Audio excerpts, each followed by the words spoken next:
Hi guys, hope you're having a nice day. For today, I'm going to be doing an online class review of a class that I just finished, and it's Cesar Santos class on how to mix classical flush colors, discover the colors on my palette and combine them in an infinite array of tonalities and hues. So this is on his website, cesarsantos.com. And so I bought this for 35 US, and that works out to about 50 Canadian. And basically this class is an hour and 33 minutes long, where he talks about how to mix flush colors, like how he does it. So I'm gonna give you guys a brief overview of basically what was talked about, what he talked about anyway. And I actually made like notes when I was watching it, because there's a lot of info. So he starts off talking about the material. So he has 10 oil paints on his palette, and I'm gonna link on the YouTube preview that he has for this class, and that YouTube video actually has a list of all the paints that he uses for this class. And so after he talks about the materials, he then talks about a limited palette, which is a Zorn palette, and consisting of 4 colors, how he basically could just use those 4 colors to mimic the 10 colors that he has on his palette, except for maybe 1 color. And then after that,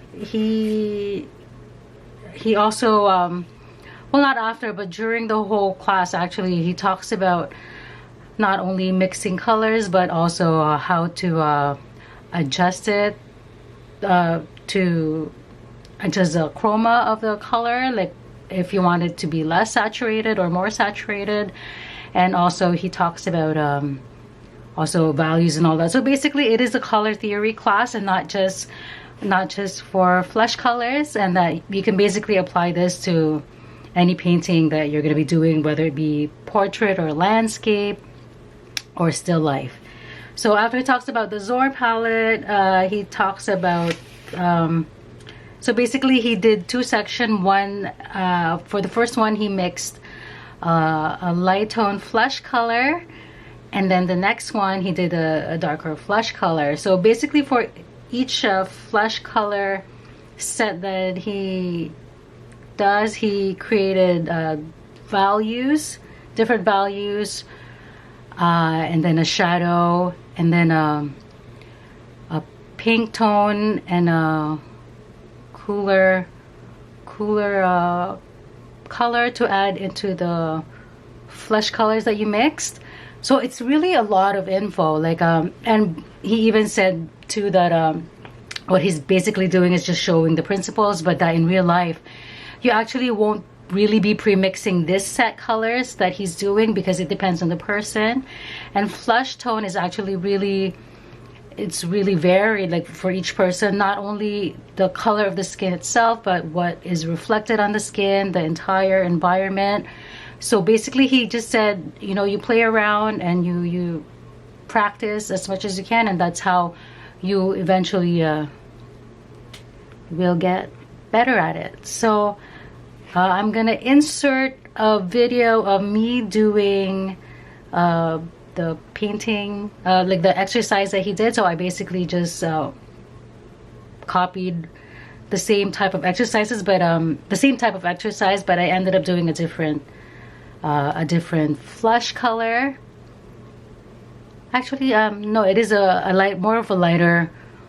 I did a lighter flesh tone, but I wouldn't say it's a Caucasian, because it's more like my skin tone, I guess, which is more of a olive yellow, more yellow in that sense. Okay, so here it is.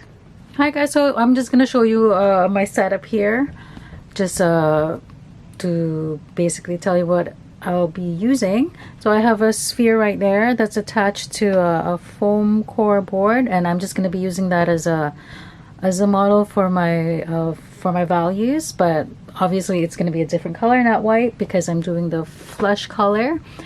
The paper is a Canson watercolor paper that I gessoed, and my palette is basically a variation of the Zorn palette. So I will be adding raw umber, and this one is by the Van Gogh brand. My white is going to be the soft mixing white by Winton Isle Color, and I'll be using two reds, Venetian red by Gamblin and the vermilion by Van Gogh.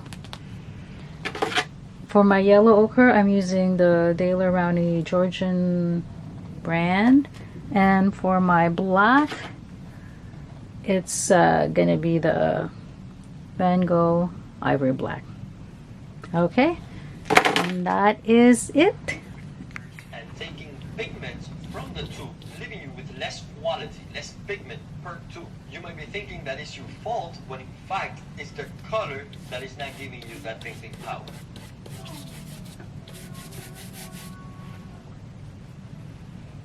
Okay, the whole palette is set. I can bring the Zorn palette, the limited palette, into the middle here, and just to show you something interesting, I'm going to put the white.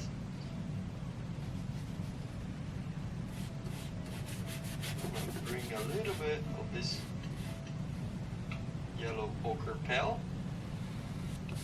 There was a lot of warmth reflected into the shadow. Cyan, magenta, yellow, and black, the combination to create any type of colors. But those colors are not permanent. They're not meant to be painted like this with oils. Therefore, don't worry about the real scientific principles of primary colors. The idea of primary is that those are the first colors to begin with. And from there, we're going to be mixing colors that will be secondary. So for instance, our primary colors in our limited palette will be that. Will be the yellow, the red, the black, and the white. That's it. Oops, that's a lot. Yellow.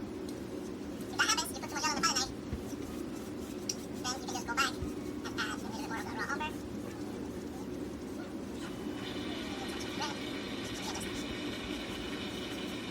So now this is the darkest one of all of this, so this will be shadow color, and all of this will be kind of flesh in the light. This is for a lighter skin complexion. That's someone very pale to someone kind of,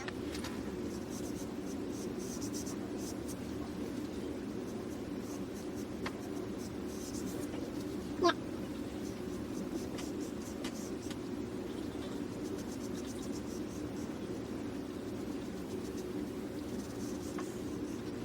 Monday, Tuesday, Wednesday.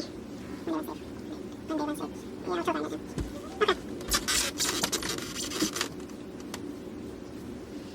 So I'm gonna show you guys now the finished painting that I did, which is this one. So as you guys saw on the speed painting thing, my palette was a bit different than his, so it turned out a bit differently. And what else? Yeah, because of the sphere that I was using as a model, my shadow ended up not being as dark as what was done on his class. And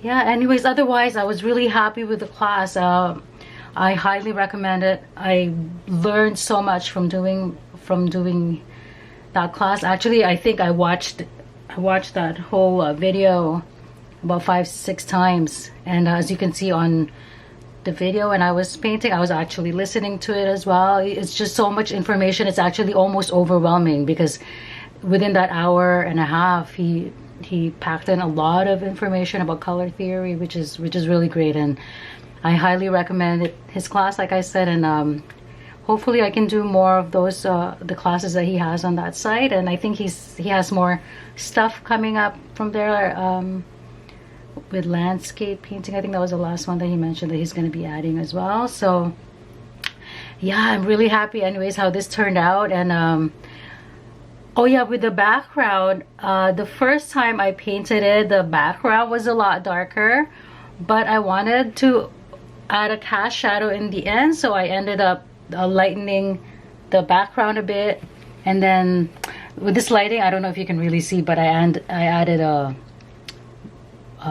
cast shadow around here. So yeah, anyways, that is it. Oh, also the paper that I used for here, I really love. Oh my god, that's the first time I've used this paper. So it's this one, the Canson XL watercolor paper, and it's not even that expensive, But I really loved it, like for doing oil painting, which is great because it's not that expensive. So for practices, I won't hesitate using this. You basically just gesso both sides so that it doesn't buckle, and yeah, and that is it. As always, if you guys have any questions, please feel free to comment down below, and if you like this video, click thumbs up. All right, thanks for watching, guys. Bye.